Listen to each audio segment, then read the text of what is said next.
অপরূপ প্রাকৃতিক সৌন্দর্যের পর্যটন কেন্দ্র কক্সবাজার।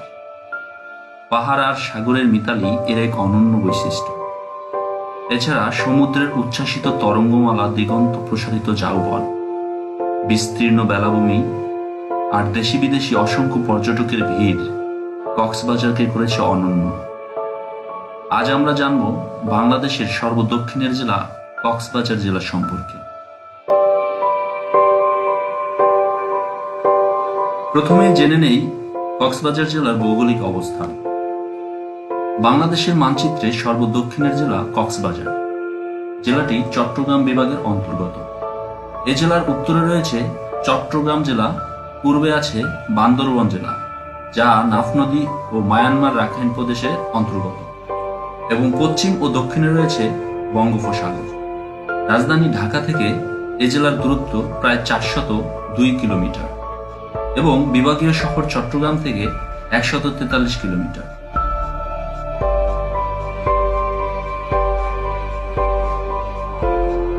এবার জানবো নামকরণের ইতিহাস। কক্সবাজার নামকরণের পেছনে রয়েছে ছোট্ট একটা ইতিহাস। এ জেলার প্রাচীন নাম ছিল পালঙ্কি। একসময় এটা প্যানোয়া নামে পরিচিত ছিল। প্যানোয়া শব্দটির অর্থ হলুদ ফুল। চট্টগ্রাম থেকে 159 কিলোমিটার দক্ষিণে কক্সবাজারের আশেপাশের এলাকাগুলো এই হলুদ ফুলে তখন জকমক করত। মুঘল আমলের পরবর্তীতে এ অঞ্চল 1784 সালে ত্রিপুরা এবং আরাকানদের দখলে চলে যায়।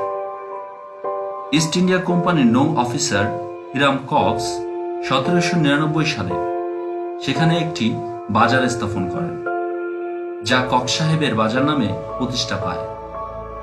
কিন্তু 1799 সালে ম্যালেরিয়া রোগে আক্রান্ত হয়ে কক্স সাহেব মৃত্যুবরণ করেন। তার মৃত্যুর পর কক্স সাহেবের বাজার কক্সবাজার নামেই প্রতিষ্ঠিত হয়।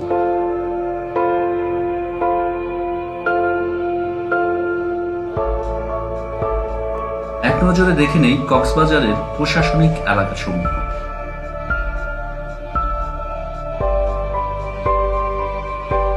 শিক্ষা, চিকিৎসা, অর্থনীতি ও জীবনযাত্রা সম্পর্কে জানার আগে জেনে নেই এ জেলার দর্শনীয় স্থানগুলো সম্পর্কে। দর্শনীয় স্থানের মধ্যে প্রথম স্থান দখল করে আছে কক্সবাজার সমুদ্র সৈকত।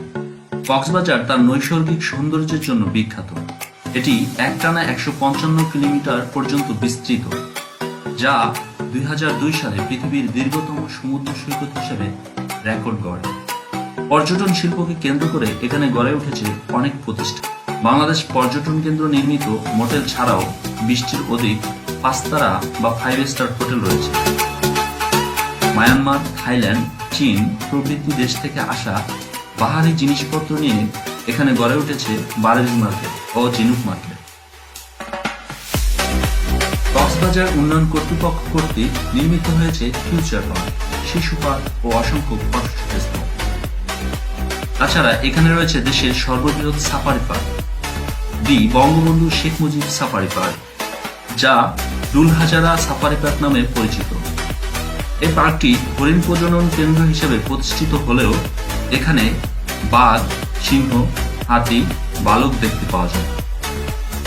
তাছাড়া জলের হাতি, জলহস্তী ও দেখতে পাওয়া যায়। চিত্রা ও সম্বর ছাড়াও মায়া ও প্যারা হরিণ এখানে রয়েছে। এখানে বেড়াতে আসলে নিজেকে খুঁজে পাবেন আনন্দের অন্যরকম আমেজে।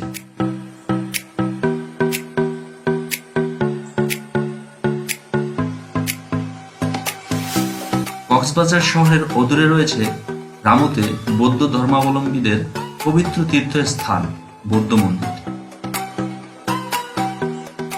লাবণী পয়েন্টকে কক্সবাজারের প্রধান সমুদ্র সৈকত হিসেবে বিবেচনা করা হয়। এছাড়া অন্য এক দিগন্ত হিমছড়ি। হিমছড়ি কক্সবাজারের 18 কিলোমিটার দক্ষিণে অবস্থিত। কক্সবাজার থেকে হিমছড়ি যাওয়ার পথে বাম দিকে সবুজ ঘেরা পাহাড় আর ডান দিকে সমুদ্রের নীল জলরাশি মনোমুগ্ধকর দৃশ্যের সৃষ্টি করে। পাহাড়ের গা ঘেঁষে প্রবাহিত ঝর্ণা দ্বারা আর ছপ ছপ পানির শব্দ মনকে ব্যাকুল করে তোলে।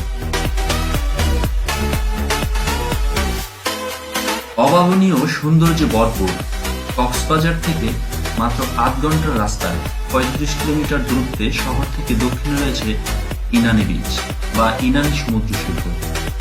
পরিষ্কার ও স্বচ্ছ সমুদ্র স্নানের জন্য পর্যটকদের কাছে ইনানি উৎকৃষ্ট স্থান।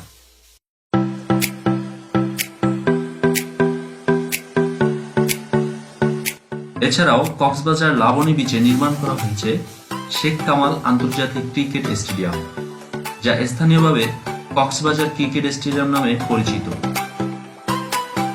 কক্সবাজার জেলার বেশিরভাগ অঞ্চলই সমুদ্র সৌন্দর্যে ভরপুর। এছাড়াও নদ নদী ও বনাঞ্চল দ্বারা বেষ্টিত, তাই এ জেলার পুরো ভিডিও বানাতে অনেক সময় লাগবে, যা আপনারা ধৈর্য সহকারে দেখবেন না। তাই আমরা সিদ্ধান্ত নিয়েছি এ জেলার বাকি অংশ পরবর্তী ভিডিওতে দেখানো।